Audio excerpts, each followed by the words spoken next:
सर्दी। ये शब्द सुनते ही हम शहरी लोगों के चेहरे पर एक हल्की सी मुस्कान आ जाती है। शहर के गर्म वातावरण में इस मौसम का आना हमें एक सुकून देता है, पर यह सभी को सुकून नहीं देती। हम इस सर्दी का रौद्र रूप हर वर्ष देखते हैं। जब हमारे घरों में हम रजाई ओढ़कर शांति से सो रहे होते हैं, तब ये सर्दी कई गरीब इंसानों की जान ले लेती है, खासकर बच्चों और बुजुर्गों की।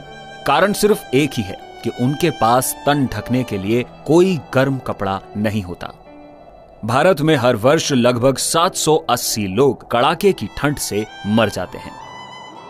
इससे हमारा शहर भी अछूता नहीं है। उदयपुर अरावली के पहाड़ों से घिरा हुआ है, जिस कारण खासकर ग्रामीण क्षेत्रों में ठंड का बहुत तेज प्रकोप देखा जाता है। इस मौसम में लोग अपने बच्चों को घर से बाहर निकलने नहीं देते, जिस कारण ठंड के दिनों में स्कूल आने वाले बच्चों की संख्या केवल 25% ही रह जाती है। और इन्हीं दिनों में बच्चे ज्यादा बीमार भी होते हैं, क्योंकि उन बच्चों के पास ठंड में पहनने को एक स्वेटर तक नहीं होता। वर्षों तक इस समस्या पर किसी का ध्यान ही नहीं जा रहा था। एक दिन प्रवीण रतलिया एक स्कूल में स्कूल बैग बांटने का सेवा कार्य कर रहे थे। तभी उन्हें इस समस्या के बारे में पता चला। भारत का भविष्य ठंड से डरकर घर में बैठ जाए और अपनी पढ़ाई का नुकसान करे, ये स्थिति प्रवीण रतलिया से देखी नहीं गई। उन्होंने तत्काल ही समस्या को दूर करने का उपाय सोचा और अपने मित्रों की सहायता से सुहानी सर्दी नाम से एक समाज सेवी आंदोलन प्रारंभ किया, जिसके अंतर्गत हर जरूरतमंद बच्चे को स्वेटर पहनाने का लक्ष्य रखा गया। इस आंदोलन से हर आम और खास को अवगत कराया गया। प्रवीण रतलिया ने दूर दराज के गांव में जाकर बिना किसी भेदभाव बच्चों को स्वेटर पहनाने का काम शुरू किया।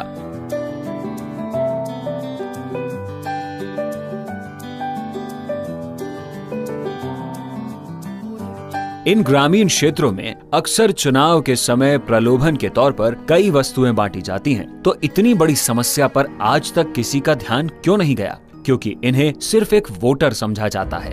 चुनावी सभाओं में ये लोग नंगे पैर फटे कपड़ों में भी जाते हैं, क्योंकि इन्हें उम्मीद है कि कोई इनको समझेगा जरूर। ठंड से ठिठुरते बच्चों को जब एक नया स्वेटर मिलता है, तो उनके चेहरे पर एक मुस्कान खिल उठती है। ये मुस्कान प्रवीण रतलिया को समाज सेवा के लिए और अधिक उत्साहित कर देती है। पिछले 4 वर्षों में प्रवीण रतलिया ने 100 गांव में जाकर अब तक 40,000 नए स्वेटर और 50,000 एकत्रित किए हुए स्वेटर पहली कक्षा से 5वीं कक्षा तक के बच्चों को पहनाए जा चुके हैं। स्वेटर बच्चों के साथ साथ बड़ों को भी पहनाए हैं, जो एक रिकॉर्ड के रूप में दर्ज किया जा चुका है। आज तक कई लोगों ने सुहानी सर्दी आंदोलन के लिए प्रवीण रतलिया को आर्थिक सहायता की पेशकश की है, पर प्रवीण रतलिया ने हमेशा आर्थिक सहायता की बजाय उन लोगों से पुराने स्वेटर एकत्रित करने का निवेदन किया है। सुहानी सर्दी आंदोलन में प्रधानमंत्री जी की बेटी बचाओ बेटी पढ़ाओ योजना पर विशेष रूप से ध्यान दिया गया है। सर्दियों में ये गहरे नीले रंग का स्वेटर पहने बच्चे आपको आसानी से दिख जाएंगे। जो बच्चे पहले सर्दी में स्कूल आना बंद कर देते थे, वो अब रोज स्कूल आते हैं।